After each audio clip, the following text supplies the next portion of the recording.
ভাইয়ের লাশ আনতে গিয়ে আরেক ভাইও চলে গেল চিরতরে।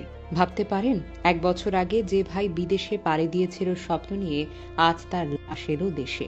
আর সেই লাশ গ্রহণ করতে এসে আরেক ভাইও চলে গেল চিরতরে। হ্যাঁ, এই ঘটনাটি নির্মম বাস্তবতা। চট্টগ্রামের ফটিকছড়ির তালুকদার পাড়ার ছেলে রুবেল 2024 সালে পরিবারের অভাব গোছাতে একটুখানি স্বচ্ছতার আশায় ভবিষ্যতের একটি ভালো দিন কল্পনা করে পাড়ি জমিয়েছিল সৌদি আরবে।